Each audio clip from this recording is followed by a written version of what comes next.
السلام عليكم ورحمة الله وبركاته.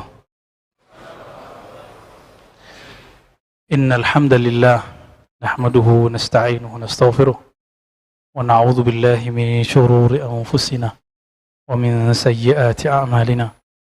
من يهده الله فلا مضل له ومن يضلل فلا هادي له. ما بعد، اللهم إنا نسألك خير هذا الليل وخير ما فيه وخير ما بعده، ونعوذ بك من شر هذا الليل من شر ما فيه شر بعده. نعوذ بكلمات الله التامات من شر ما خلق. نعوذ بكلمات الله التامات من شر ما خلق. نعوذ بكلمات الله التامات من شر ما خلق. بسم الله الذي لا يضر مع اسمه شيء في الأرض ولا في السماء والسميع العليم. بسم الله الذي لا يضر مع اسمه شيء في الأرض ولا في السماء والسميع العليم. بسم الله الذي لا يضر مع اسمه شيء في الأرض ولا في السماء وهو السميع العليم.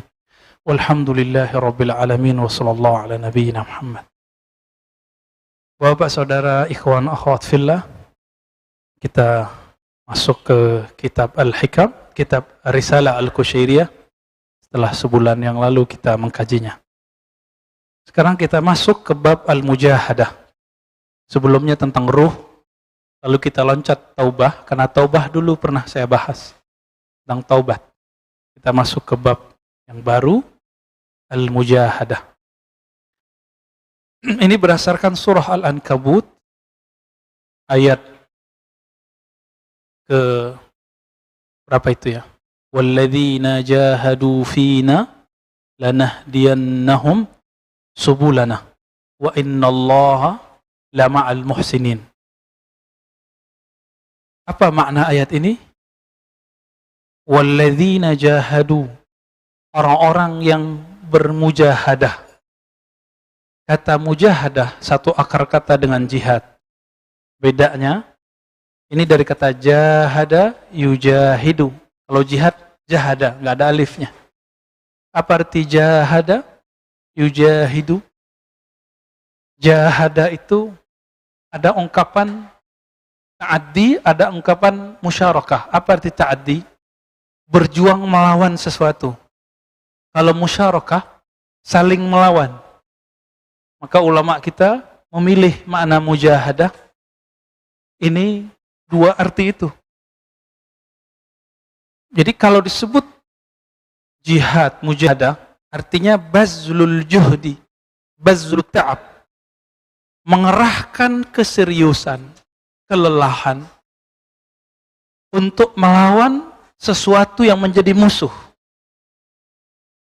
Perbedaannya, musuh itu di dalam ajaran Islam tidak hanya sifatnya fisik.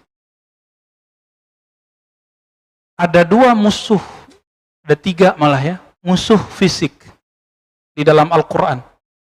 Pertama, kafir, jahidil kuffar. Ada ayat begitu. Berjuanglah melawan orang-orang kafir. Wal munafiqin, dan orang-orang munafik. Ada dua. Yang ketiga, ini musuh fisik, tapi cara menanganinya beda. Melawan orang kafir beda dengan melawan orang munafik. Nabi masih sempat menyolatkan Abdullah bin Ubay, tapi Nabi tidak pernah menyolatkan orang kafir, walaupun setelah itu diharamkan. Adapun yang ketiga, dalam surat At-Taghabun, Allah menyebut musuh itu adalah min azwajikum wa auladikum. Sebagian dari keluargamu. Pasangankah itu ataupun anak? Mungkin ini yang sudah berkeluarga, yang sudah menikah, pernah cekcok dengan pasangan? Pernah marah kepada anak? Pernah? Ya, yang anak pernah ngelawan ke orang tua? Mohon maaf. Pernah. Itulah makna ayat ini. Ini musuh fisik. Cara menanganinya beda. Kalau orang kafir dalam medan juang boleh dibunuh. Orang munafik kita hati-hati. Fahzarhum. Allah yang membunuh mereka. Allah yang akan mencelakai mereka. Qatalahumullah. Allah yang akan menyerang mereka. Sedangkan kita hati-hati. Adapun keluarga nggak boleh dibunuh, Pak. Ya, nggak boleh juga dianggap seperti munafik, nggak boleh. Jadi antum kalau tengkar masalah 01, 02 kemarin nggak boleh bilang ente munafik, nggak boleh. Ya, persoalan politik kok dibawa-bawa ke bab kemunafikan, kekufuran, nggak ada hubungannya. Fitrahnya politik itu bertengkar. Sayyidatuna Aisyah bertengkar dengan Sayyidina Ali. Satu istri Rasulullah, satu apa? Mantu, sepupu, dan murid terbaik beliau di kalangan anak muda. Mau apa lagi? Kurang apa? Dijamin masuk surga nggak nih? Dijamin masuk surga. Radhiyallahu ta'ala anhuma. Tapi mereka perang? Mereka perang. Disebut perangnya, ditulis dalam tinta berdarah dalam sejarah umat Islam. Disebut perang Jamal. Perang onta. Mau ngulang itu lagi? Maka antum kalau bawa persoalan politik ke mimbar suci ini, kita pecah semua. Di sini boleh berbicara adab berpolitik. Jangan bicara politik praktis. Musuhan kita Pak nanti. Sahabat Nabi sudah gagal untuk masalah itu. Apalagi kita yang bukan sahabat Nabi. Radhiyallahu ta'ala anhum. Ada yang imannya melebihi sahabat Ali. Ada pinternya melebihi Sayyidah Aisyah. Nggak ada Pak. Terus antum sok-sokan jadi pengamat politik. Men-repost aja tuh di grup WA, posting di Twitter, posting di macam-macam. Akhirnya saudara sama saudara ngambek. 2019 antum lihat, yang dicoblos jadi menteri, yang dicoblos jadi presiden. Pertama jadi menteri satu lagi jadi menteri lagi. Ya salam, ya. Politik ini buletnya ada ujungnya Pak, ada runcingnya, nyakitin kita. Maka jangan pernah percaya dengan hakikat politik, nggak ada yang abadi. Ini cuma pesan saya, nanti 2024 lebih parah mungkin Pak, wallahu alam, kita nggak tahu. Karena umat manusia memorinya pendek. Katanya Amerika negeri paling demokratis, coba lihat Pak kemarin, mereka naik ke Capitol ya, manjat lebih parah daripada demonstran di Indonesia. Naik manjat Pak. Terbunuh juga 4, ya kan? Berluka-luka sekian puluh orang. Sama. Inilah fitrahnya politik. Maka jika antum mencintai umat, mencintai masjid ini, karena Allah, jangan bawa politik praktis ke sini. Ya, tolong pengurus diseleksi, difilter. Tolong, ini permintaan kita dari hati. Ulama itu milik umat.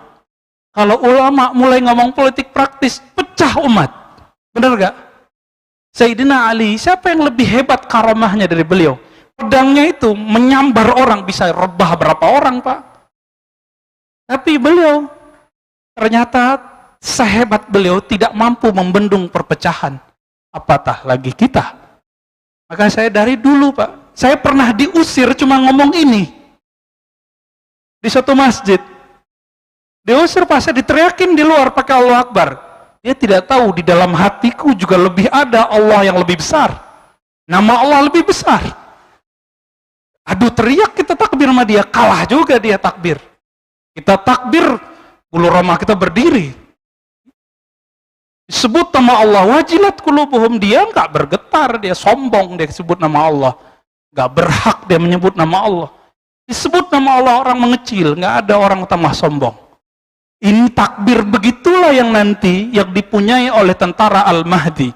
Apa kata Nabi? Nanti tentara Al-Mahdi menaklukkan Rum cukup dengan takbir. Takbir yang gimana? Takbir yang mampu mengecilkan ego. Inilah musuh kita yang keberapa? Tadi setan, apa belum? Kafir, munafik, keluarga. Keluarga kalau dibagi lagi jadi 2 kan? Istri, suami, pasangan, anak. Ya? Banyak tuh. Yang berikutnya, diri kita sendiri. Ini yang paling berat, baru setan. Setan itu nomor berikut. Nomor berikut Pak. Jiwa inilah ya kalau ngomongnya kotor. Kalau ngomongnya jorok. Ini jiwa kita ini, jiwa saya ini. Itu kalau ngomong jorok Pak, lebih jorok dari Bapak. Sama kita. Kalau lagi kasar, menghardiknya sejahat orang yang jahat. Sama, mau ustadz, mau ulama, sama. Tapi kalau setan, itu mainnya talbis. Apa arti talbis? Dia poles. Dipoles kalau setan. Maka setan, iblis, mbahnya setan namanya iblis. Nama kecilnya Azazil, nama Arabnya Haris. Yang pernah menjaga surga ribuan tahun. Beribadah terus. Ternyata orang ibadah gak jaminan hatinya beribadah. Sujud, zikir terus selama tinggal di surga. Ketika Allah meniupkan rohnya ke dalam tubuh yang bernama Adam, dia tidak mau menghormati Nabi Adam dengan sujud. Nah ini kita kabari dari sekarang Pak. Dari sekarang kita kabari. Tentara Dajjal salah satunya nanti orang yang banyak ibadah tapi pewaris iblis. Dia dengan tambah ibadah, tambah sombongnya. Gak mau dia menghormati orang yang hatinya bening. Sedangkan tentara Al-Mahdi, orang yang hatinya bening. Walaupun bermuluan dosa, Allah akan tarik dia, diselamatkan dia. Kita ini kan banyak dosa semua Pak. Ada di antara kita ini yang hadir yang gak punya dosa. Semua kita banyak dosa. Maka kita minta ampun kepada Allah atas dosa masa lalu, sekarang, dan masa depan. Semoga jika Allah panjangkan umur ini, Allah beningkan kalbu kita, Allah jernihkan ruh kita. Jadi berapa musuh kita? Berapa ini hitung Pak? Musuh yang terlihat 3 golongan. Kafir, munafik, keluarga. Musuh yang tidak terlihat, diri sendiri, dan syaitan. 5 Pak kita musuh. Lalu yang disebut mujahadah di sini, ya 5 itu. Di kitab ini. Maka dimulailah oleh beliau dari nomor yang 4. Bebas di sini, bebas semua. Orang-orang Ahlul Badar yang berjumlah hanya 313. Kenapa beliau, mereka itu yang hatinya sangat suci, bening, ruhnya sangat jernih, bercahaya. Itu walaupun jumlahnya cuma 300-an, bisa melawan ribuan tentara orang kafir. Kenapa? Karena mereka beres ngurusin yang nomor 4. Ini yang Nabi katakan dalam hadis sahih Imam Tirmizi. Inna a'da'ika ma baina janbaik. Musuhmu yang paling berbahaya dirimu. Mau dia ustadz, mau dia orang biasa, sama. Justru nafsiyah saya yang belajar kitab, belajar ini lebih bahaya dari Bapak ini. Loh kenapa? Saya tahu main ngelesnya saya bisa Pak. Tinggal ngeles. Bapak kan bisa ngeles kan?